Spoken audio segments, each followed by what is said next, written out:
Morning students, मैं मनोज बाग और NEET classes. आज का जो आपका टॉपिक है वो रिप्रोडक्टिव हेल्थ। तो सबसे पहले तो आपको हेल्थ की डेफिनेशन पता होनी चाहिए। What is health? Health it is the physical, mental and social wellbeing. तो हेल्थ इज द क्या है? It is the state of, एक शब्द और जोड़ दें, स्टेट ऑफ, ऐसी अवस्था जिसमें फिजिकल, मेंटल और सोशल तीनों तरह से वो वेल हो, that is called the health. तो हम हेल्दी पर्सन की डेफिनेशन बता रहे हैं, हेल्थ की बता रहे हैं। इस तरह से रिप्रोडक्टिव हेल्थ हिंदी में कहते हैं जनन स्वास्थ्य।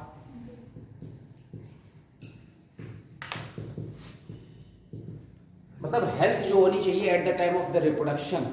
तो पोस्ट रिप्रोडक्शन भी, जनन के बाद भी, जनन के पहले भी, तो इसमें जो है फीटस की भी क्या हेल्थ आ जाती है, भ्रूण की।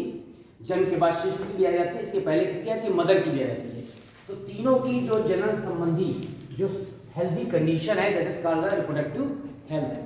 अब रिप्रोडक्टिव हेल्थ के लिए गवर्नमेंट ने एक आरसीएस प्रोग्राम लागू किया था, सो कहते हैं रिप्रोडक्टिव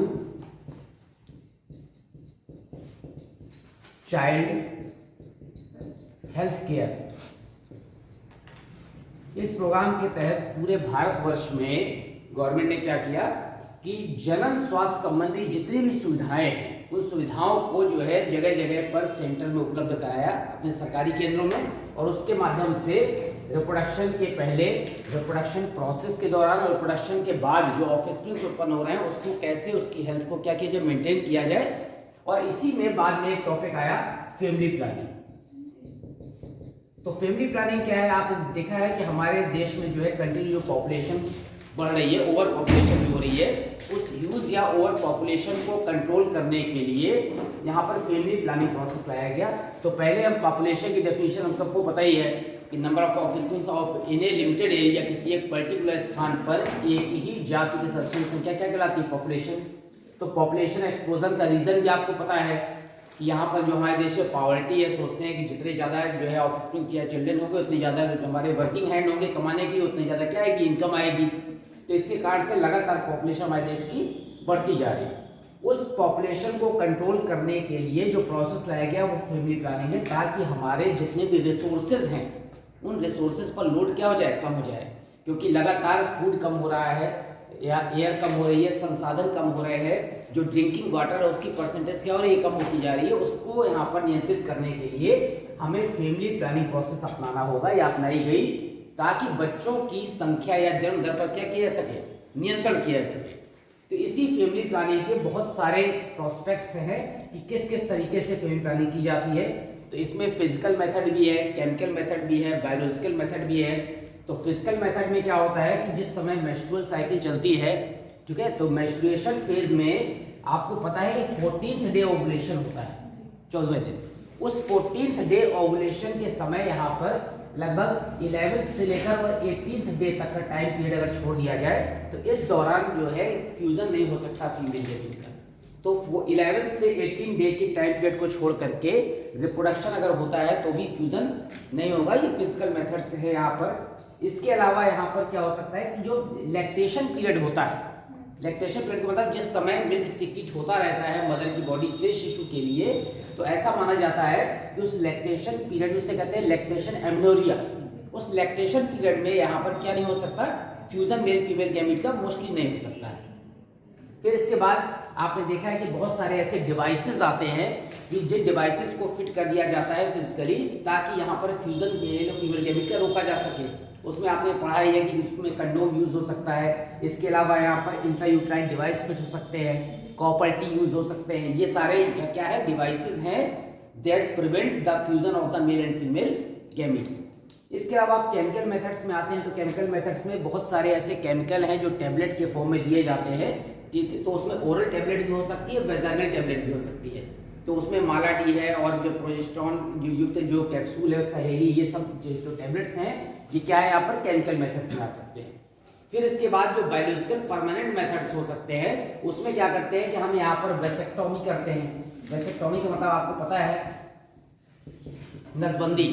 इसमें जो स्पर्म को ले जाने वाली जो ट्यूब होती है, कौन सी, शुक्रवाहिनी, उसको क्या करते हैं, बांध देते हैं या काट देते हैं, ताकि स्पर्म तो बनते हैं टेस्टिस में, लेकिन वो स्पर्म क्या रिलीज होते हैं, बाहर नहीं रिलीज हो पाते, इसे वेसिक्टोमी कहते हैं। इसी तरह से फीमेल में एक मेथड होता है, उसे ट्यूबेक्टोमी कहते हैं। ट्यूबेक्टोमी में उसको जो ओवरी से जो ओवम रिलीज हो रहा है, तो जो ट्यूब उसको ले जा रही है, फैलोपियन ट्यूब या ओविडक्ट, तो उसको बांध देते हैं या काट देते हैं, तो क्या हो जाएगा, ट्यूबेक्टोमी हो जाएगा।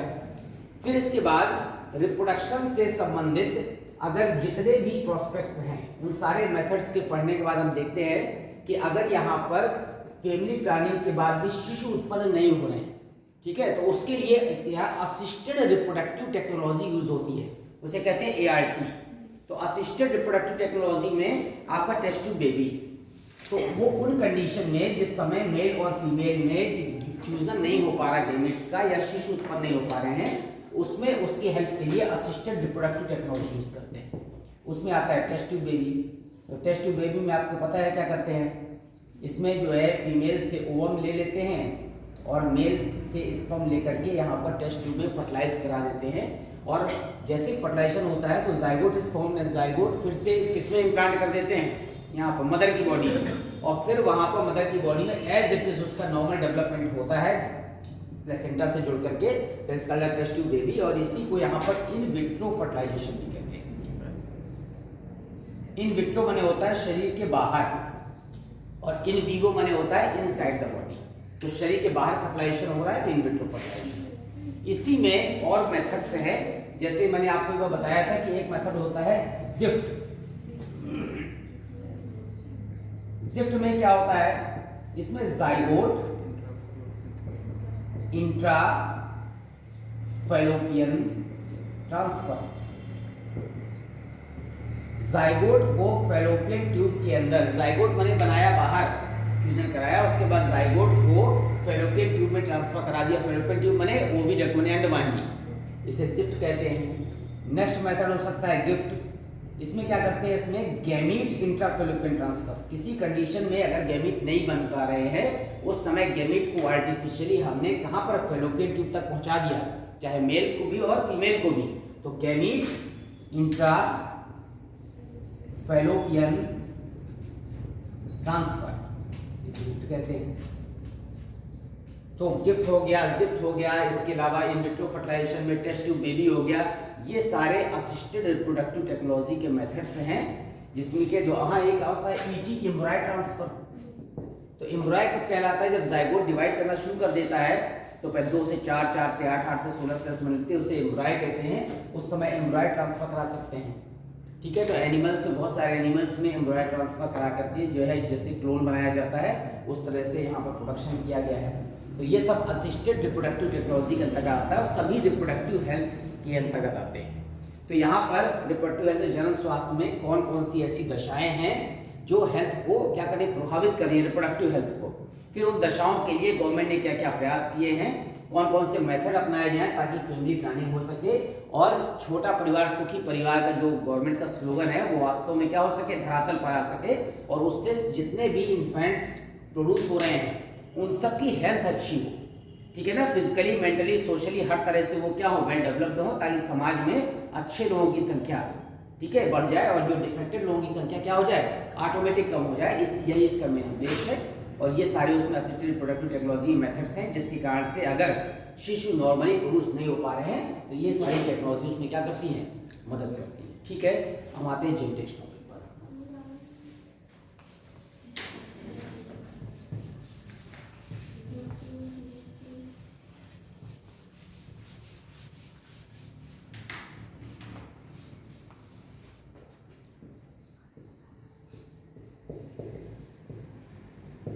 आपको पता है, it is the branch of biology in which we deals the study of the heredity as well as variation. ऐसी बायोलॉजी की ब्रांच है जिसके अंतर्गत हम हेरेडिटी की स्टडी करते हैं, और किसके करते हैं, वेरिएशंस की करते हैं। तो बुक जो प्रिंट होती है वो हेरेडिटी के नाम से नहीं होती, दैट इज कॉल्ड द आनुवंशिकता।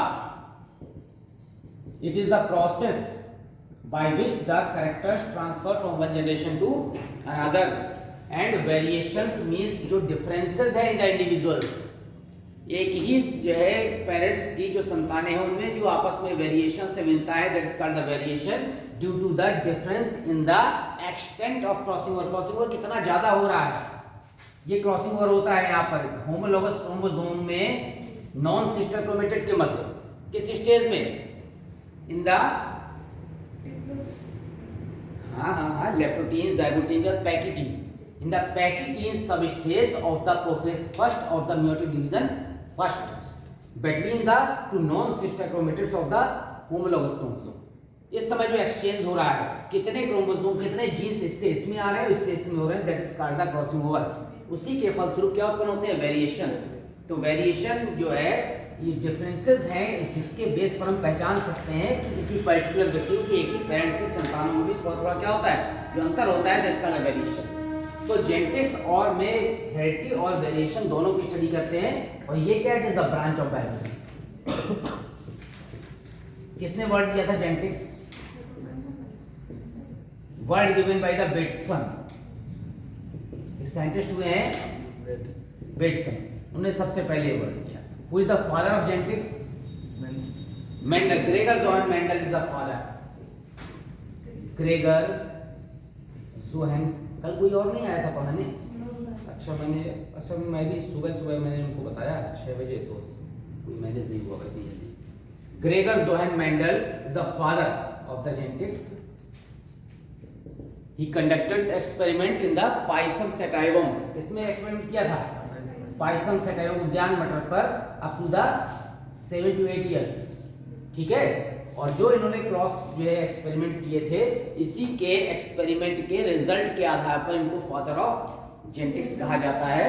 किस देश के थे, ज्यादा मॉन्क बने, पादरी एट किस जगह थे, बड़ा फेमस जगह है, कहाँ के पादरी थे, क्रिश्चियन थे, तो अपनी पूरी पब्लिसिटी फुल किया अपनी किताब में जो है किस देश के थे और कहाँ के पादरी थे। ऑस्ट्रिया नाम सुना है, ऑस्ट्रिया छोटा सा कंट्री है, तो ऑस्ट्रिया देश में पादरी थे ये किसी चर्च में, वहां पर उन्होंने एक्सपेरिमेंट किया, और एक्सपेरिमेंट करने के बाद उनके जो रिजल्ट या फाइंडिंग्स है उसके आधार पर उनको उस समय कोई क्रेडिट नहीं मिला। उन्होंने अपनी जो रिजल्ट थे उस समय एक मैगजीन में पब्लिश किया, उसका नाम क्या था, एनुअल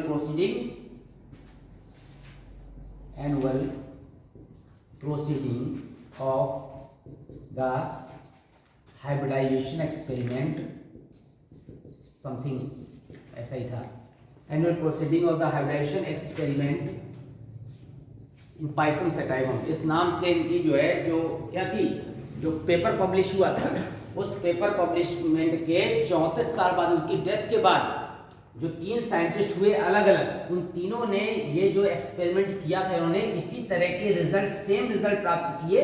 3 साइंटिस्ट ने, तीनों ने अलग अलग एक्सपेरिमेंट करके, और तब इनको फादर ऑफ जेनेटिक्स कहा गया। उन तीनों का नाम क्या था, एक तो था ह्यूगो डी व्रीज, और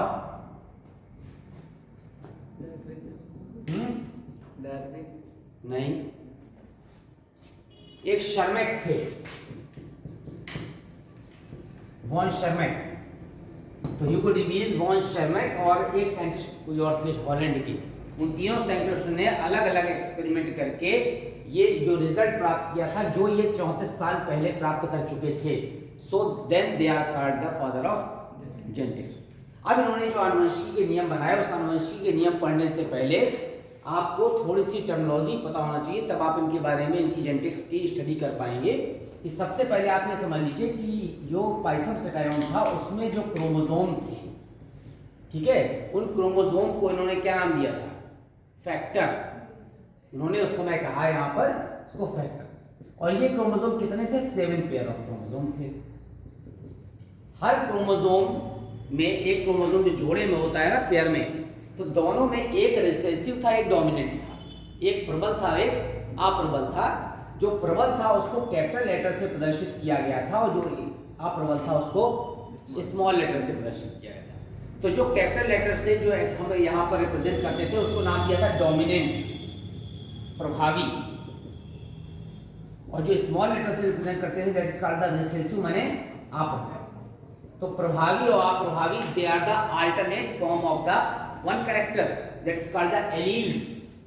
ये क्या थे? ये एलील्स। जैसे सिक्के के दो पार्ट होते हैं, हेड और टेल, उसी तरह से एक कैरेक्टर क्रोमोसोम द्वारा डिसाइड होता है और हर कैरेक्टर के दो रूप थे और they are called the alleles. इसी को फुल फॉर्म है एलिलोमार्फ कहते हैं। तो उसमें एक डोमिनेंट और एक क्या था? रिसेसिव था। अब इसके बाद इन्होंने एक वर्ड और यूज किया यहाँ पर, बेटसन ओपोनेंट ने यूज किया था कि एक आता है होमोजाइगस, एक आता है हेटेरोजाइगस। तो होमोजाइगस का मतलब है कि यहाँ पर जो एलील हैं वो दोनों एक ही लेटर के हैं। सपोज करिए कि लंबेपन के लिए हमने ये रिप्रेजेंट किया, तो पेयर ऑफ एलील्स, ठीक है ना, सेम एलील, या तो दोनों ये या दोनों ये, these are called the homozygous. और इसी तरह से दूसरा वर्ड था हेटेरोजाइगस। हेटेरोजाइगस का मतलब है यहाँ पर जो दोनों एलील थे ज्यादा अल्टरनेट फॉर्म, एक कैपिटल एक स्मॉल। तो डोमिनेंट और रिसेसिव हो गया, होमोजाइगस और हेटेरोजाइगस हो गया। एक जीनोटाइप और एक फिनोटाइप होता है। वो क्या होता है? जीनोटाइप माने वास्तविक जीन संरचना और फिनोटाइप माने एक्सटर्नल स्ट्रक्चर। तो जीनोटाइप सपोज करिए ऐसा लिखा हुआ है, तो अभी आप मेंडल के फर्स्ट लॉ से देखेंगे, पढ़ेंगे कि यदि डोमिनेंट कैरेक्टर या डोमिनेंट जो हमारा कौन एलील है वो उपस्थित है तो रिसेसिव वाले का फीचर क्या होता है? दब जाता है। तो जीनोटाइप यहाँ पर भी आपको जो दिख रहा है ये एक्चुअल जीनोटाइप है कि विषम युग्मजी है, हेटेरोजाइगस है। लेकिन फिनोटाइप के लिए अगर इसको कहा जाएगा तो कैसा कहा जाएगा? टाल प्लांट, लंबा पौधा। तो क्योंकि इसका जो कैरेक्टर है वो लंबेपन का रिप्रेजेंट होगा, प्रकट होगा। क्यों? क्योंकि प्रभावी रूप अगर उपस्थित है तो अप्रभावी रूप का कैरेक्टर दब जाता है। ये मेंडल का पहला नियम है, प्रभाविता का नियम। तो ये सब जो वर्ड यूज हुए हैं इसके आधार पर उसने अपने 3 रूल्स दिए। उसमें पहला है यहाँ पर लॉ ऑफ डोमिनेंस, प्रभाविता का नियम। लॉ ऑफ डोमिनेंस कहता है कि यदि दो समयुग्मजी रूपों, ठीक है, एक लक्षण के दो समयुग्मजी रूपों, एक लक्षण के दो रूप, सपोज करिए तने की लंबाई, उसने 7 जोड़ी क्रोमोसोम थे, इसीलिए पहले टेबल बनी होती है बुक में, उसमें लिखा रहता है कि मेंडल ने जो पाइसम सेटाइवम में लक्षण लिए थे वो 7 लक्षण लिए थे और 7 लक्षण के दोनों दो रूप थे, एक प्रभावी एक अप्रभावी। तो सबसे इंपॉर्टेंट था उसमें तने की लंबाई, सबसे पहला कैरेक्टर। तो तने की लंबाई में जो प्रभावी रूप था वो था लंबा, टाल, और जो अप्रभावी रूप था वो था ड्वार्फ में बना। तो आपको ध्यान रखना है कि ड्वार्फ को डी से प्रदर्शित कर देना है। अगर इस कैपिटल लेटर से जिसको प्रदर्शित करेंगे तो उसी के स्मॉल से उसको। तो तने की लंबाई थी, इसके अलावा जो है जो हमारा फ्लावर था, फ्लावर की पोजीशन थी कि एक्सिलरी है कि टर्मिनल है, ठीक है। इसके अलावा कोटलेडेंस का शेप कैसा है बीज पत्र का, फिर कोटलेडेंस की आकृति कैसी है, फिर इसके बाद जो हमारा फ्लावर है उसका कलर कैसा है। इस तरह से 7 कैरेक्टर लिए थे। हमें केवल एक कैरेक्टर से ज्यादा मेन डिफरेंस मतलब है तने की लंबाई से। तो according to law of dominance when 2 homozygous forms are crossed to each other, दो समयुग्मजी रूप, एक लक्षण के दो समयुग्मजी रूपों के मध्य संकरण कराया। समयुग्मजी माने दोनों क्या है? Alphabet same. ये हो गया टाल प्लांट और ये कैसा हो गया? ड्वार्फ। तो जब अलग अलग दो पौधों में क्रॉस कराएंगे इसे कहते हैं क्रॉस पॉलिनेशन में परपरागण, इज अ क्रॉस पॉलिनेशन।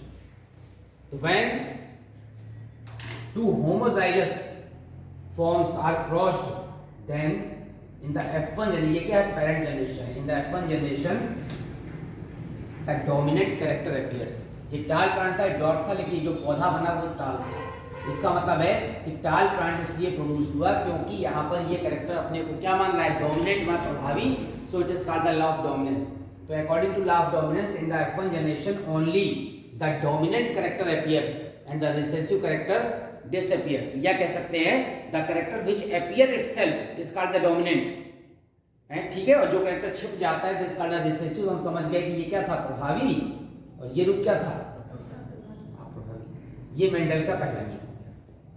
अब क्या होगा? दूसरा जो लॉ है उसका वो है लॉ ऑफ सेग्रीगेशन, पृथक्करण का नियम। लॉ ऑफ सेग्रीगेशन, पृथक्करण का नियम। ये नियम ये कहता है कि यहां पर हम F1 जनरेशन तक आ गए। अब इस F1 जनरेशन में सेल्फिंग कराई जाती है, सेल्फ क्रॉस। सेकेंड रूल में फिर यहां से बनाएंगे, ठीक है। In the F1 generation they are self set माने आपस में स्वपरागण कराया गया, इसी के पोलन जेनेस इसी के स्टिग्मा पर गए।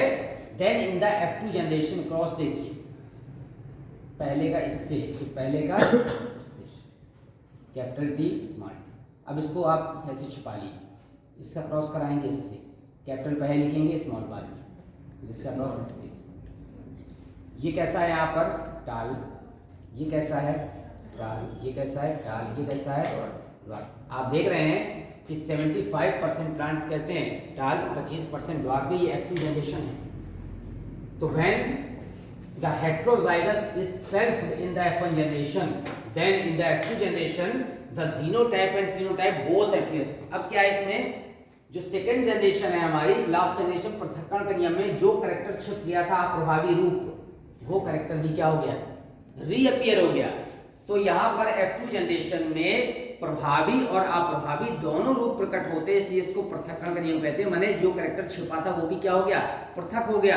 यहाँ पर ये जो है अप्रभावी वाला या ड्वार्फ वाला छिपा हुआ था, यहाँ वही प्रकट हो गया। अब आप देखिए यहाँ पर कि अगर आप बाहर से देखेंगे तो आपको ये सारे पौधे लंबे दिखाई देंगे, और ये कैसा दिखाई देगा, बोना।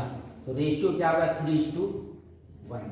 तो 3:1 जो आया रेशियो, वो क्या है यहाँ पर, ये फिनोटाइप है। फिनोटाइप माने दृश्य रूप, बाहर से देखने पर 75% पौधे लंबे, 25% बौने। अब अगर हम होमोजाइगस हेटेरोजाइगस देखें तो 25% हमारे कैसे हैं, होमोजाइगस स्टार, और 50% कैसे हैं, हेटेरोजाइगस स्टार, ये 25% कैसे हैं, ड्वार्फ। तो रेशियो क्या आया, 1:2:1। ये जीनोटाइप, जीनोटाइप माने एक्चुअल जीन स्ट्रक्चर कैसा है, एक्चुअल जीन स्ट्रक्चर, कौन समयुग्मजीय है, कौन विषमयुग्मजीय है, कौन लंबा है, कौन बौना, that is called the genotype. This is the difference between the genotype and the phenotype. This is called the law of segregation, पृथक्करण का नियम। दोनों ही रूल यहाँ पर मोनोहाइब्रिड क्रॉस है, एक संकर संकरण है, क्योंकि दोनों में केवल एक कैरेक्टर का यूज हुआ है, कौन सा, तने की लंबाई का। जब एक लक्षण के दो रूपों को लेकर क्रॉस कराते हैं तब इसे क्या कहते हैं, मोनोहाइब्रिड, माने एक संकर संकरण कहते हैं। जो मेंडल का थर्ड लॉ है वो यहाँ पर किससे डिसाइड होता है, डाइहाइब्रिड क्रॉस से।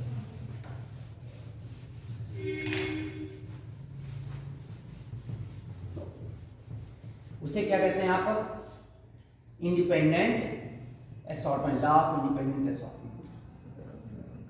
Law of independent assortment.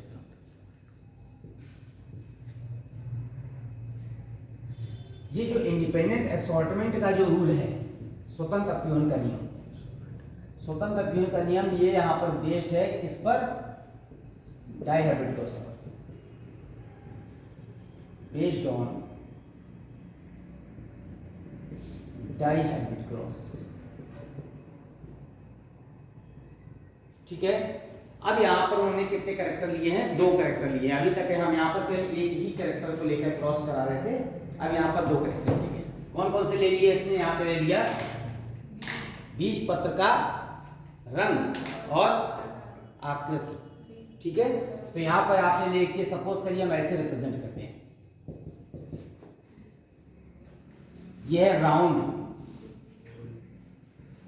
Round क्या हो गई, आकृति, और ये है येलो, ये हो गया राउंड सीड, और ये हो गया येलो कॉटिलेडंस। कॉटिलेडंस माने बीज पत्र, सीड के जब 2 पार्ट में खोल देते हैं तो वो बीज पत्र हो जाता है। यहाँ पर इसका जस्ट अपोजिट है अप्रभावी, इसको कहते हैं यहाँ पर राउंड के रिंकल्ड, रिंकल्ड माने झुर्रीदार, रिंकल्ड सीड है, और जो स्मॉल वाई है वो क्या हो गया यहाँ पर, कैसा, ग्रीन कॉटिलेडंस, ग्रीन हरा बीज, गोल और पीला और झुर्रीदार और हरा। एक लक्षण न लेकर 2 लक्षण लिए गए, एक था यहाँ पर बीज की आकृति, ठीक है, और दूसरा क्या है यहाँ पर बीज पत्र का रंग। दोनों को लेकर जब हमने क्रॉस कराया तो आप देखिए यहाँ पर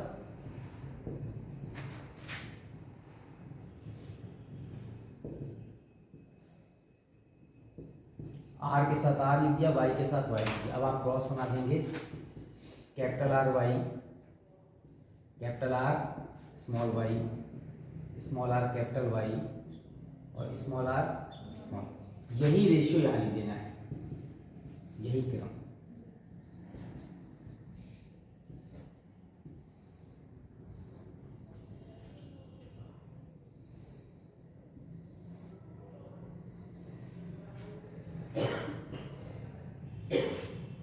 तो आप देखिए आप ऐसे क्रॉस करा दीजिए, R R Y Y, R R Y small Y, R small R capital capital Y,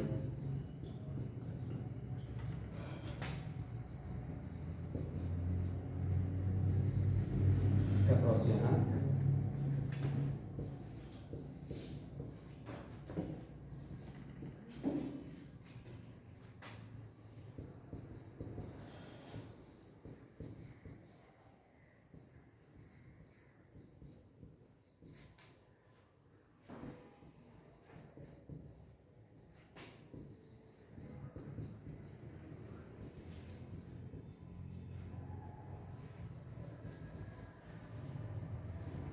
अब देखिए यहाँ पर 16 रेशियो बने, फॉर्मूला होता है 4 टू द पावर n। अगर एक लक्षण को लेकर क्रॉस कराते हैं तो ये F2 जनरेशन है, ये F1 थी, क्या सी F2। तो एक लक्षण को लेकर क्रॉस कराते हैं तो F1 आप देखिए कितने रेशियो बनते हैं, 4। ये दो लक्षणों को लेकर क्रॉस कराते हैं तो कितने बनते हैं, 16। किसमें, F2 जनरेशन। 3 को लेकर क्रॉस कराएंगे कितने बनेंगे, 64, 4 का क्यूब। यहां पर round yellow, round yellow, round yellow, ये ये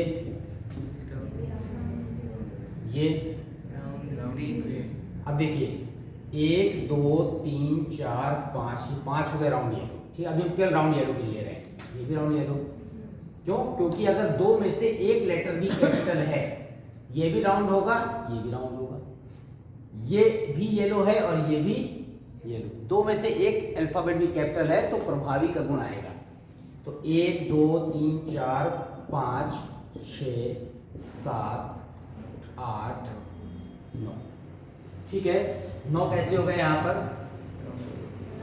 राउंड येलो, शॉर्ट में लिख दे रहे हैं राउंड।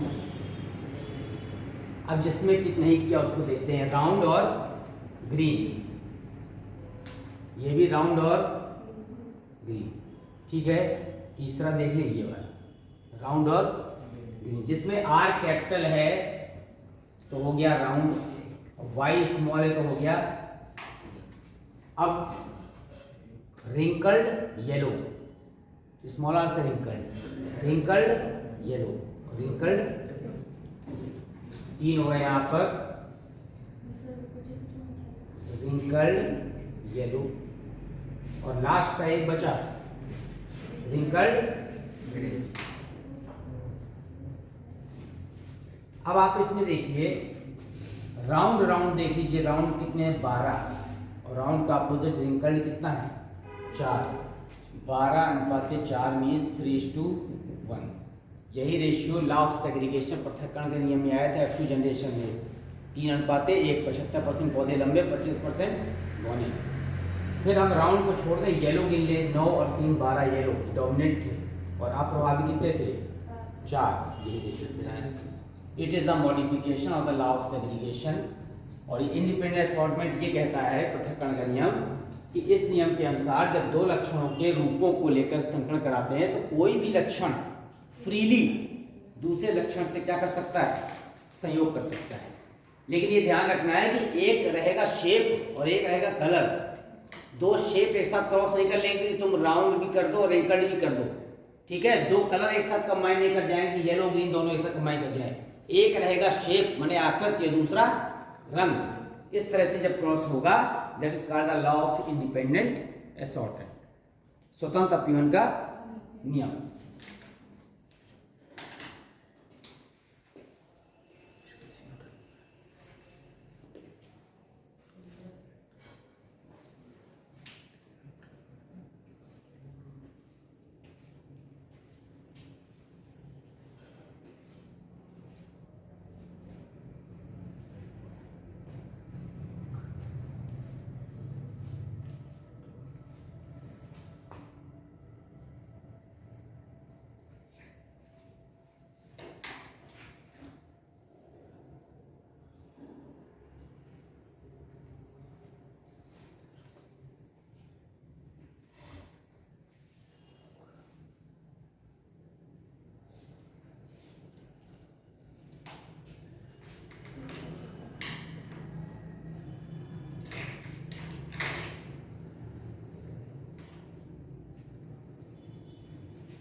अब जो मेंडल के लॉज थे उसमें बहुत सारे एक्सेप्शंस हैं, हर नियम में कुछ ना कुछ अपवाद होते हैं, उसी के एक्सेप्शंस यहाँ पर हैं।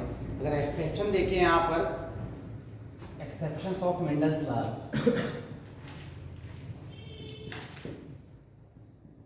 तो पहला एक्सेप्शन आया यहाँ पर कौन सा, लॉ ऑफ इनकम्प्लीट डोमिनेंस, अपूर्ण प्रभाविता, इनकम्प्लीट डोमिनेंस।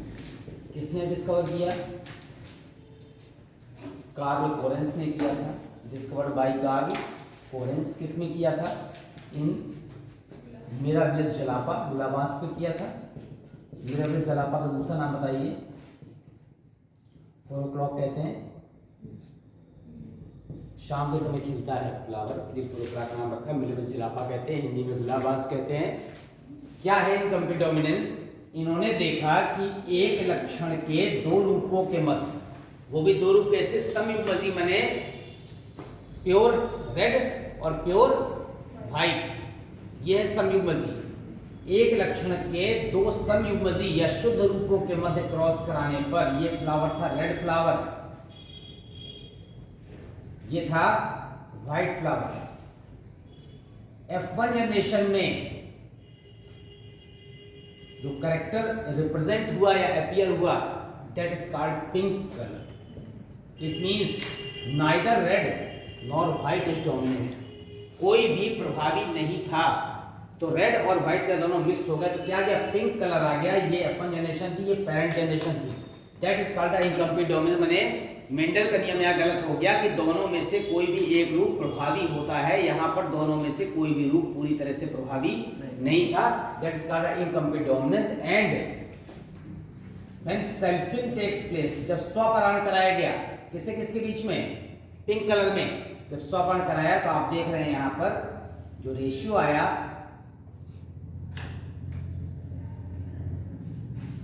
दैट इज कैसा है, यहाँ पर ये कौन सा कलर आया, रेड, ये कौन से आए, पिंक, ये कैसा आया, white. 1:2:1, that is the genotype and phenotype, both are same। मतलब एक्सटर्नली अगर देखा जाए तो भी आपको लाल, गुलाबी और सफेद 1:2:1 में दिखेंगे, और जीनोटाइप भी यही, ये दोनों डोमिनेंट तो रेड, ये हेट्रोजाइगस कंडीशन विषम युग्मजी, तो कौन सा कलर, पिंक, और ये कैसा है, होमोजाइगस बट रिसेसिव, ठीक है ना। तो आप देख रहे हैं यहाँ पर that is the 1:2:1 is the genotype and phenotype both in the F2 generation. This is the example of the incomplete dominance, अपूर्ण प्रभाविता का नियम। यहाँ पर कोई भी एक जो एलील है वो पूरी तरह से दूसरे पर डोमिनेट नहीं है।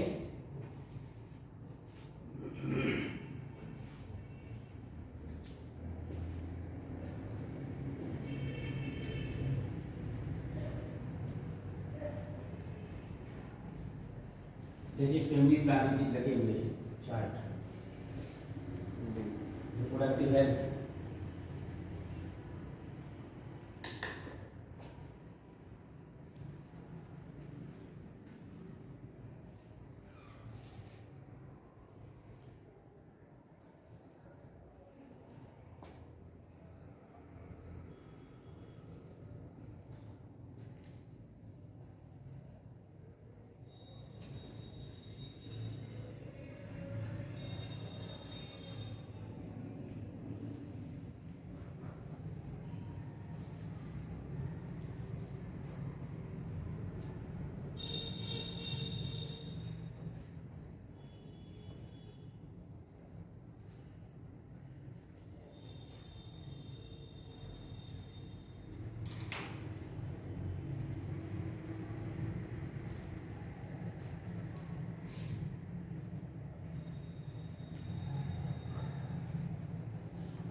हम आते हैं दूसरे एक्सेप्शन में, that is called the codominance. Hindi में आपको समझ में आ रहा है, इसको कहते हैं सह प्रभाविता, को माने सह, it means here both the alleles are equally dominant. ये भी मेंडल के नियम का एक्सेप्शन है जहां पर दोनों एलील एक साथ डोमिनेंट हैं। सपोज करिए कि जो गिनी पिग होते हैं या फिर ऐसे एनिमल्स जिनमें बॉडी हेयर्स का बात की जाए, बालों कलर का, या आप भेड़ों में ऊन के रंग का देख सकते हैं। सपोज करिए कि ये यहाँ पर कैसा है, ब्लू है, कुछ जगह यहाँ पर ब्लू की ब्लैक भी लिखा हुआ है, कुछ जगह ब्राउन भी लिखा हुआ है, आप उसको ब्लैक मान लीजिए। ये ब्लैक है और ये कैसे हैं, व्हाइट हेयर, व्हाइट हेयर्स। अब ब्लैक और व्हाइट हेयर्स में जब क्रॉस कराया गया, भेड़ों के बालों के रंग में आपस में क्रॉस कराया में, तो फर्स्ट जनरेशन में ये that is the spotted. Spotted means the both colour are equally dominant. Black और व्हाइट के पैचेस पाए गए, कलर मिक्स नहीं हुआ, नहीं तो ब्राउन हो जाता। तो यहाँ पर ब्लैक और व्हाइट दोनों के धब्बे पाए गए, मतलब both are equally dominant. Black के भी स्पॉट आए हैं और व्हाइट के भी आए हैं। आपने बहुत सारे जो है जानवरों में, खासतौर से गाय में इस तरह के कलर देखे हैं कि सपोज करिए कि जो रेड कलर की गाय है, व्हाइट के क्रॉस हो जाता है, तो कभी रेड और व्हाइट दोनों के स्पॉट पैचेस आ जाते हैं। That is called the codominance. तो इसमें दोनों allele are equally dominant, neither is anyone dominant और रिसेसिव। दोनों क्या है, अपने को फुल्ली एक्सप्रेस कर रहे हैं और इसीलिए F1 जनरेशन में स्पॉटेड कलर आया है। ब्राउन, अगर ब्राउन आ जाता, दोनों मिक्स हो जाते, तो फिर क्या हो जाता, इनकम्प्लीट डोमिनेंस हो जाता। लेकिन यहाँ पर क्या है, कोडोमिनेंस है। ठीक है, इसी तरह से एक्सेप्शन में और एग्जाम्पल है, कौन सा, सिकल सेल एनीमिया, नाम सुना होगा। क्या होता है ये सिकल सेल एनीमिया? किसने डिस्कवर किया था? ग्रेवर ने शायद इसकी स्टडी की थी, GREVER। ठीक है, डिस्कवर शायद नील और वीट ने किया था, ग्रेवर ने जो है क्या कहता है उसका क्लैरिफाई किया था। तो सिकल सेल एनीमिया हिंदी में कहते हैं हसियाकार रुधिराण। That is also the genetical disease. क्या है इसमें जेनेटिकल डिसीज? क्यों है कि हमारा जो आरबीसी होता है उसका जो शेप होता है वो बाइकॉन्केव होता है, but in this case due to the deficiency of the oxygen as well as जो disturbance in the structure of the haemoglobin, oxygen की कमी होने पर और हीमोग्लोबिन की जो स्ट्रक्चर है वो उसके चेंज होने के कारण जो आरबीसी का शेप है दैट इज द सिकल्ड हसियाकार हो जाता है। और आरबीसी में, सॉरी आरबीसी में नहीं, जो हमारा हीमोग्लोबिन होता है उसमें 4 प्रोटीन होती है, 4 पॉलीपेप्टाइड चेन, 2 अल्फा और 2 बीटा। तो उसमें बीटा चेन में वेरिक की जगह शायद एस्पिरिन में, कुछ थोड़ा कंफ्यूजन है, वो आ जाता है। तो बीटा चेन में जो डिफरेंस आता है जो किसके कारण से, एमिनो एसिड के पोजीशन के कारण से, that is responsible for the sickle cell anaemia. अब ये जेनेटिकल डिसीज है, ये जीन द्वारा क्या होता है, डिसाइड होता है। अब इसमें एक जीन डोमिनेंट है, दूसरा क्या है, रिसेसिव है। तो अब इसमें 3 कंडीशन बनती है। सपोज करिए जो फुल्ली डोमिनेंट है हीमोग्लोबिन के लिए, अगर हम उसको यहाँ पर रिप्रेजेंट करते हैं ए से, it is the dominant allele. ठीक है, दूसरा होता है यहाँ पर रिसेसिव, इसका मतलब है रिसेसिव यहाँ पर एस से प्रदर्शित कर रहे हैं, और एक होता है हेट्रोजाइगस। आप देखिए ये डोमिनेंट एलील है, ये रिसेसिव है, और ये क्या है, हेट्रोजाइगस। अगर हम 2 डोमिनेंट के बीच में क्रॉस कराते हैं तो देयर इज नो डिसीज, कोई डिसीज नहीं है, नॉर्मल पर्सन है। अब अगर हम एक डोमिनेंट और एक इसके बीच में कराएं, ये जो हेट्रोजाइगस है ये कैसा है, यहाँ पर पार्शियली डिसीज्ड, आंशिक रोगी, इसके बीच में क्रॉस करा दें, आप देखिए यहाँ पर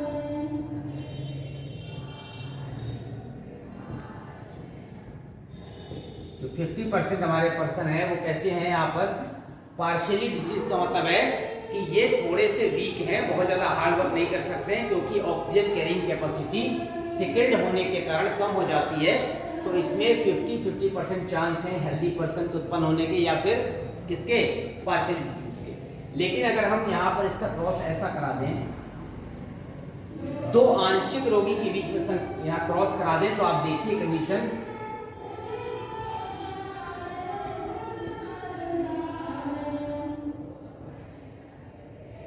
ये जो टोटली रिसेसिव पर्सन है ये जो शिशु होगा ये कैसा होगा, मृत पैदा होगा, ठीक है ना। ये जन्मजात इसकी डेथ हो जाएगी, क्योंकि यहाँ पर इसका जो हीमोग्लोबिन है और जो आरबीसी है वो सिकल्ड हो गई है, और वो बिल्कुल ऑक्सीजन कैरिंग कैपेसिटी क्या हो गई, खत्म हो गई। ये कैसे हैं, आंशिक रोगी, और ये कैसा है, हेल्दी पर्सन। तो 1:2 का रेशियो आएगा, जबकि आना चाहिए था 1:2:1। लास्ट का इसलिए नहीं आएगा क्योंकि उसको गर्भावस्था में ही, भ्रूणावस्था में ही उसकी क्या हो जाएगी, डेथ हो जाएगी फीटस की, इसलिए रेशियो आया 1:2। तो it is also a genetical disorder called the sickle cell anaemia. फिर इसके अलावा सिकल सेल एनीमिया के अलावा आप देखते हैं जो ब्लड ग्रुप है हमारा, ठीक है ना, ब्लड ग्रुप भी हम इसी में पढ़ते हैं। ब्लड ग्रुप के अलावा यहाँ पर जो डिसऑर्डर्स हैं या जो डेविएशंस हैं, उसमें एक आता है एल्बिनिज्म, रंजकहीनता। नाम सुना है, क्या होता है? वैसे तो बहुत सारे हैं, फिनाइलकीटोन्यूरिया है, ठीक है, एल्केटोन्यूरिया है, कि रंजकहीनता। रंजकहीनता में हमारे शरीर पर जो स्किन में पिगमेंट है, मिलेनिन पिगमेंट, वो मिलेनिन पिगमेंट जो है जिस जीन द्वारा निर्धारित होता है, बनता है, वो जीन का यहाँ पर जो निर्माण होता है वो पूरी तरह से अपने को एक्सप्रेस नहीं कर पाता है, तो उसे क्या कहते हैं, एल्बिनिज्म या रंजकहीनता कहते हैं। एक हमारे में है यहाँ पर ब्लेंडिंग इनहेरिटेंस या जो है पॉलीजेनिक इनहेरिटेंस, उसमें जो है 2 से अधिक कैरेक्टर अपने को क्या करते हैं, एक्सप्रेस करते हैं। उसमें आपने एक कैरेक्टर देखा है मनुष्य में, त्वचा का रंग, त्वचा का रंग में उसमें क्रॉस कराया है उसने नीग्रो, किसमें, व्हाइट में। तो नीग्रो व्हाइट में क्रॉस कराने पर उसमें 5 रेशियो बनते हैं। नीग्रो बनता है, फिर उसके बाद ब्लैक बनता है, ठीक है ना, ब्लैक या डार्क। उसके बाद क्या बनता है यहाँ पर, मुलेटो, मुलेटो माने गेहुआ रंग, जैसे हम लोगों का है। फिर उसके बाद कौन सा बनता है, लाइट कलर बनता है, लास्ट बनता है व्हाइट कलर बनता है। आप देखेंगे इसमें कि यहाँ पर ये व्यक्ति है नीग्रो। नीग्रो में सारे जीन कैसे हैं, डोमिनेंट है। और दूसरा क्या है यहाँ पर, व्हाइट। व्हाइट में सारे जीन कैसे हैं, रिसेसिव। इसमें जब क्रॉस करा देते हैं तो क्रॉस कराने पर आप देखेंगे यहाँ पर ऐसे ऑप्शन बनेंगे 16। आप यहाँ से ए बी ले लीजिए, यहाँ से क्या लीजिए, ए बी लीजिए, फिर ए के साथ ए लिख देंगे, बी के साथ बी। जब क्रॉस बनाएंगे तो बताइए यहाँ पर क्या बनेगा, जैसे आपने जगह कम हो गई, इससे ए बी ले लिया, इससे क्या ले लिया, स्मॉल ए के साथ ए लिख दिया, बी के साथ, तो पहला रेशियो आया ए बी, यहाँ भी लिख दिया। दूसरा क्या आया, कैपिटल ए स्मॉल बी, यहाँ भी ले लिया कैपिटल ए स्मॉल बी। तीसरा क्या आया, स्मॉल ए कैपिटल बी, यहाँ भी स्मॉल ए कैपिटल बी। चौथा क्या आया, क्रॉस करा देंगे, ए ए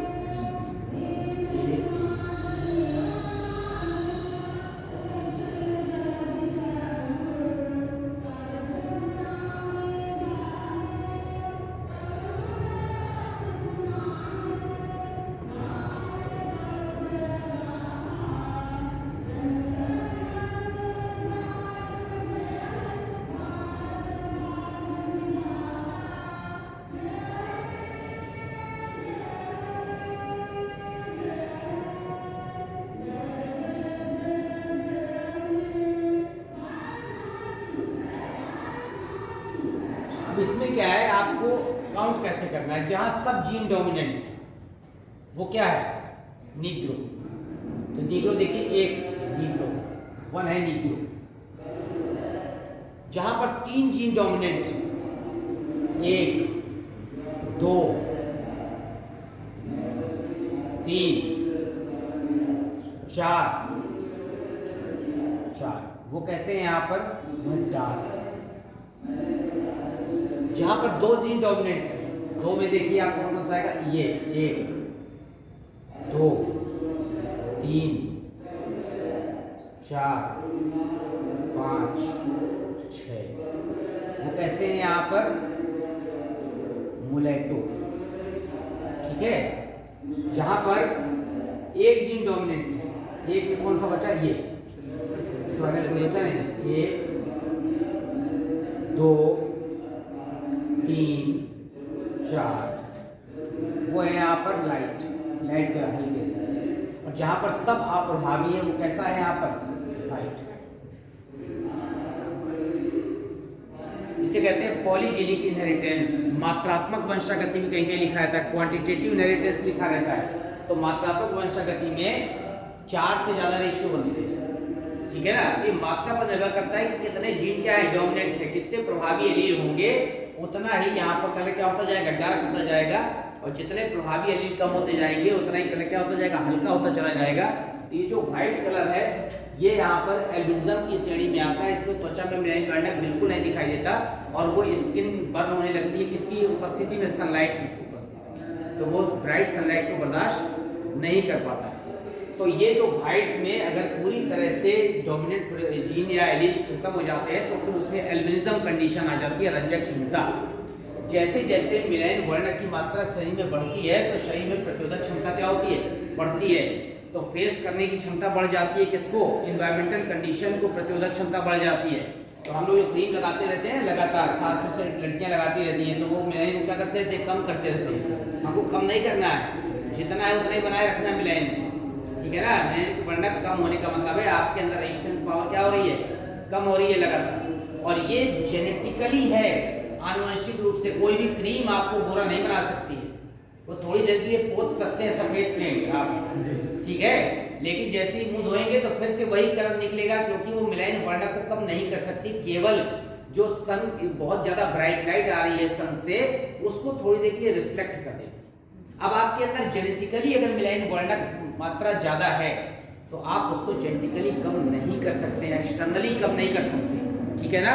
हम यहाँ पर फीटस में जेनेटिक नीनी के ऑपरेशन द्वारा तो कर सकते हैं, लेकिन जन्म के बाद हम मेलानिन वर्णक को कम नहीं कर सकते, वो अपने हिसाब से ही जेनेटिकली निर्मित होता है। केवल हम जो है चेहरे पर उसको क्रीम लगाते हैं, उसको थोड़ी देर के लिए उस आवरण को ढक सकते हैं। तो कहाँ कहाँ लगाएंगे, हाथ भी दिखेंगे तो हाथ में ग्लव्स पहन लेंगे, ठीक है ना। फिर पैर पंजे दिखे तो पंजे में कुछ पहन लो, ठीक है। घर जाके जब मुंह धोगे उसके बाद तो फिर वैसे ही निकलेगा। तो 1-1 हज़ार की क्रीम आएगी, आप रोज लगाते रहेंगे, उसको पोतते रहेंगे, ठीक है। तो थोड़ी देर के लोगों को दिखता रहेगा कि नहीं बड़ा सुंदर है, लेकिन जब आप घर जाएंगे तो फिर आधार कार्ड जैसी फोटो आ जाएगी, ठीक है।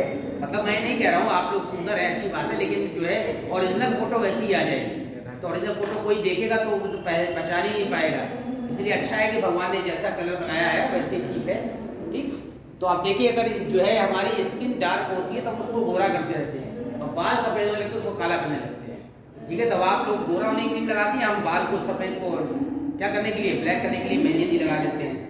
तो अब यहाँ पर आपका क्या हो गया, यहाँ पर इसके अलावा ब्लड ग्रुप।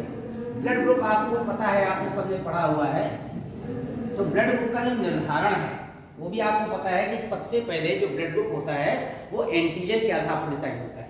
तो हमारे जो रक्त में जो आरबीसी होती है, आरबीसी की मेम्ब्रेन में एक विशेष प्रकार की प्रोटीन होती है, उसको कहते हैं एंटीजन। वो एंटीजन 2 प्रकार की होती है, इसे नाम रख दिया गया ए और बी। इस एंटीजन के साथ साथ हमारे आरबीसी जिस प्लाज्मा में तैर रहे हैं उस प्लाज्मा में जो विशेष प्रकार की प्रोटीन होती है that is called the antibody. Antibody को स्मॉल लेटर से प्रदर्शित करते हैं, स्मॉल ए से और स्मॉल बी से। प्रदर्शित करने का तरीका है, एंटीजन भी प्रोटीन है, एंटीबॉडी भी क्या है, प्रोटीन है।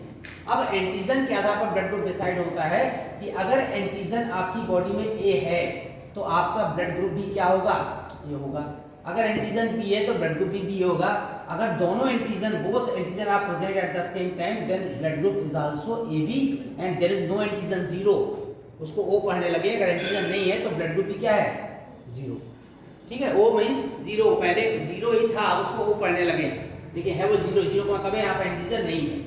अब आपको कैसे लर्न रखना है कि एंटीजन और एंटीबॉडी एक दूसरे के अपोजिट होते हैं। अगर एंटीजन ए है तो एंटीबॉडी आपकी बॉडी में स्मॉल बी होगा। अगर एंटीजन बी है तो एंटीबॉडी कौन सा होगा, ए होगा। इन दोनों की संख्या मिलाकर 2 होनी चाहिए। अगर एंटीजन दोनों है देयर इज नो एंटीबॉडी, और अगर यहाँ पर कोई एंटीजन नहीं है there is both antibody are present. तो आपको ध्यान रखना है कि एंटीजन एंटीबॉडी एक दूसरे के अपोजिट होते हैं और इन दोनों की संख्या मिलाकर 2 होनी चाहिए, ऐसे याद कर लीजिए। तो अगर एंटीजन दोनों एंटीजन एक साथ present there is no antibody, और दोनों एक भी एंटीजन नहीं है there both antibody are present, ठीक है। अब क्या होगा, जिस समय ब्लड ग्रुप ट्रांसफ्यूजन करते हैं, स्थानांतरण करते हैं, तो हमेशा याद रखिए डोनर का, सपोज करिए डोनर, ठीक है, हम इसको हटाते हैं, और यहां पर ये क्या है, रेसिपिएंट है, ग्राही। हमेशा डोनर का एंटीजन, यहां पर चारों ब्लड ग्रुप लिख दें, हमेशा डोनर का एंटीजन ग्राही की सेम प्रकृति की एंटीबॉडी से चिपकता है। डोनर का एंटीजन, इसमें एंटीबॉडी कौन सी है, इसमें कौन सी है, ए, देयर इज नो, यह बोथ एंटीबॉडी। इसमें एंटीबॉडी कौन सी है, बी, इसमें ए, देयर इज नॉट। इसमें डोनर का एंटीजन ग्राही की समान प्रकृति की एंटीबॉडी से चिपकता है। ए वाला एंटीजन अगर स्मॉल ए एंटीबॉडी होता तो चिपक जाता, तो एक ब्लड दे सकते हैं, कोई समस्या नहीं। बी वाला बी को दे सकता है, कोई समस्या नहीं। ए बी वाला ए बी को दे सकता है, ओ वाला। अगर हम ए का ब्लड ग्रुप बी को दे दें तो डोनर का एंटीजन ग्राही की समान प्रकृति की एंटीबॉडी से चिपक जाएगा और रक्त का क्या जम जाएगा, थक्का। तो ए वाला बी को नहीं दे सकता, बी वाला भी ए को नहीं दे सकता, क्योंकि ये एंटीजन इस वाली एंटीबॉडी से चिपक जाएगा, तो ये नहीं दे सकता। ठीक है। ए बी वाले में दोनों एंटीजन है, इसका ओ को दे देंगे, दोनों एंटीजन दोनों एंटीबॉडी चिपक जाएंगे, तुरंत मर जाएगा वो। ए बी वाला केवल ए बी को दे सकता है, बी को भी नहीं दे सकता, ए को नहीं दे सकता। ठीक है। इसीलिए क्या है, यहाँ पर क्या हो गया, सर्वग्राही सबसे ले सकता है। क्यों ले सकता है, ओ वाला क्यों है यहाँ पर सर्वदाता, उसका रीजन है कि हमेशा दाता का एंटीजन चिपकता है, इससे देयर इज नो एंटीजन, कोई एंटीजन नहीं है, किसी को भी ब्लड दे दीजिए, कोई समस्या नहीं है, सर्वदाता। और ये सर्वग्राही, सर्वग्राही का मतलब है इसमें कोई एंटीबॉडी नहीं है, तो दाता का एंटीजन ग्राही की एंटीबॉडी चिपकता, कोई एंटीबॉडी है ही नहीं, तो आप चाहे जिसका ब्लड दे दीजिए, सबका ब्लड ले सकता है, सबका खून पी सकता है। ठीक है। देखिए उसको कोई भी ब्लड दे नहीं सकता, सॉरी कोई ब्लड से ले सकता है, केवल कौन ले सकता है, ए बी वाला ही ले सकता है। तो आपको यहाँ पर डिसाइड करना है, ये ध्यान रखना है कि कैसे दाता और ग्राही में ब्लड का ट्रांसफ्यूजन होता है। और इसके लिए जो जीनोटाइप, जो ए का जीनोटाइप होता है आई ए और आई ए, दूसरा होता है आई ए। आप इसको ऐसे याद रख सकते हैं कि लंबेपन के लिए जीनोटाइप था कैपिटल टी टी, क्या था, कैपिटल टी स्मॉल टी। समझे यहाँ पर ओ क्या है, अप्रभावी, आई केवल रिप्रेजेंट करने का तरीका है। बी का जीनोटाइप हो सकता है यहाँ पर बी और बी, दूसरा हो सकता है आई बी और आई ओ। ए बी का जीनोटाइप होता है केवल आई ए और I B, both are equally dominant. और ओ का जीनोटाइप ये अप्रभावी है तभी होगा जब दोनों समयुग्मजी दशा में होंगे, जैसे दोनों स्मॉल टी होते हैं, तब वो क्या होता है, बोनाफाइड होता है। अब हमको ए बी का और ओ का मान लो क्रॉस कराना है। सपोज करिए एक पेरेंट में कोई ए बी है, कोई भी एक क्या है, ओ है, तो ए बी का जीनोटाइप आप लिख दीजिए आई ए और आई बी, ओ का लिख दीजिए आई ओ और आई ओ। इसका क्रॉस बनाने के लिए ऐसे टेबल बनाया, एक का लिख दिया मेल और एक का लिख दिया फीमेल। मेल में ये है आई ए और आई बी, और यहाँ पर क्या है, आई ओ और आई ओ। अब ए वाले का क्रॉस कराइए, ए ओ बी ओ। आप देख लीजिए ए ओ का मतलब क्या है, ब्लड ग्रुप ए, ठीक है, और बी ओ का मतलब कि ब्लड ग्रुप क्या है, मतलब बच्चों में या तो ब्लड ग्रुप ए होगा या क्या होगा, मतलब अगर आपके मदर फादर में ब्लड ग्रुप ए बी और ओ है तो बच्चों का ना ए बी होगा ना ओ होगा, क्या आएगा, ए और बी ब्लड में से कोई एक आएगा। अब ऐसा नहीं कि एक बच्चे में दोनों आए, आई ए और आई ओ वाले जीन लिए गए हो तो कौन सा, आई ए और आई ओ, ये वाला, ये भी लेते हैं। अभी हमने ऐसा लिया था जिसका एक ही जीनोटाइप था, ठीक है। अब बताइए आप कौन सा ले लें, ओ वाला लीजिए। ओ वाले क्रॉस किससे कराएं, पूरा बताए, ओ वाले के साथ, ओ का ओ से, वो सर नीचे वाला ओ,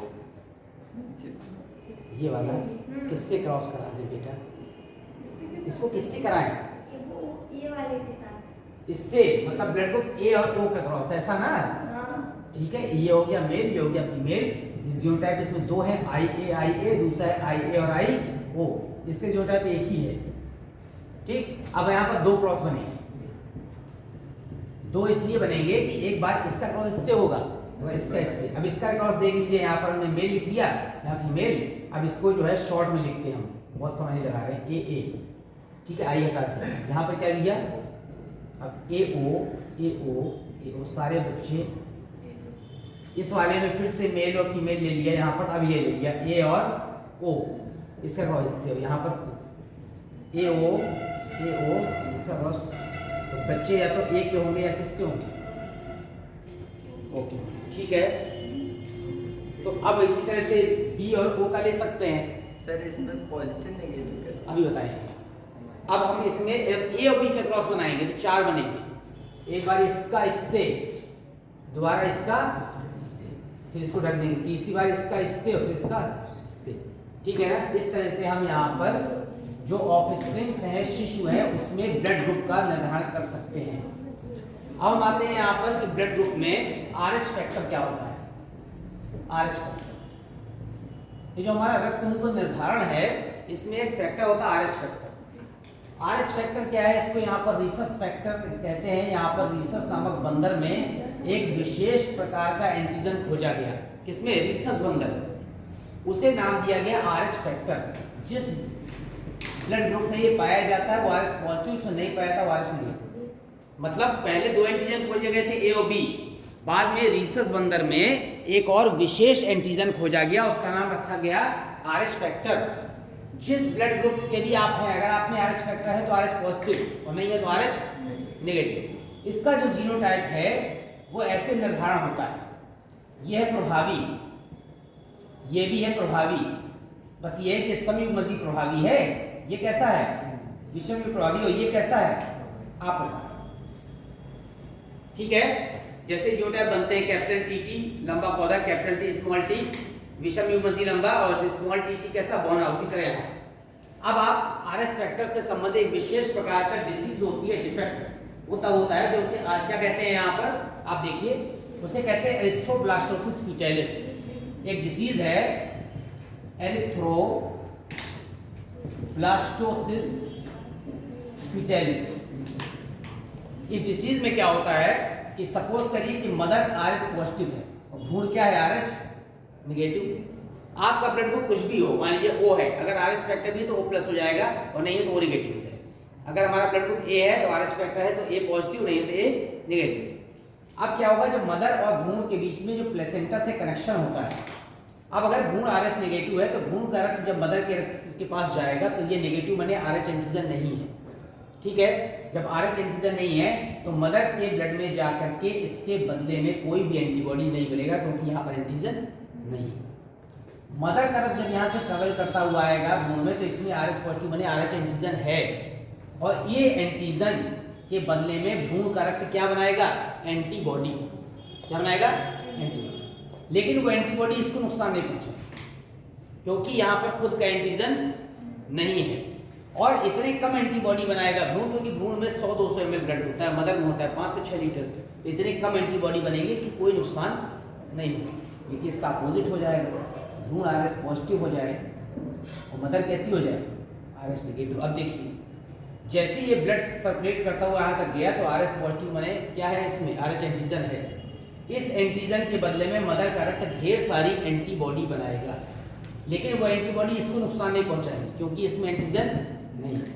फिर ये रक्त ट्रेवल करता हुआ वापस जब भ्रूण में आएगा तो पहले से एंटीजन है और मदर ने क्या बना दिया है, एंटीबॉडी। तो भ्रूणावस्था में ही इसकी डेथ हो जाएगी, that is called the erythroblast. Erythro माने आरबीसी, ब्लास्ट माने फट जाएंगी, फीटस माने किसकी, भ्रूण की। भ्रूण की आरबीसी का नष्ट हो जाना एरिथ्रोब्लास्टिक फीटस कहलाता है, जिसमें शिशु की गर्भावस्था में ही डेथ हो जाती है। कभी कभी क्या होता है कि पहली प्रेगनेंसी नॉर्मल हो जाती है, क्योंकि यहाँ पर एंटीबॉडी बनने में थोड़ा समय लगता है, तब तक शिशु का जन्म हो जाता है। लेकिन पहले के बाद नेक्स्ट प्रेगनेंसी में अगर यही कंडीशन आएगी तो जरूर डेथ हो जाएगी। इससे बचने के लिए यहाँ पर एंटीबॉडी को इनएक्टिवेट करने के लिए इंजेक्शन लगा दिए जाते हैं। अगर आप पता चल जाए कि ये कंडीशन है कि मदर आरएच नेगेटिव है और भ्रूण आरएच पॉजिटिव है, तो इंजेक्शन लगा दिए जाते हैं। वो इंजेक्शन क्या करता है, यहाँ पर इस एंटीबॉडी को बनने को रोक देता है जड़ को, उसके डेथ होने से बच जाती है। ठीक है, ठीक है बेटा, ओके।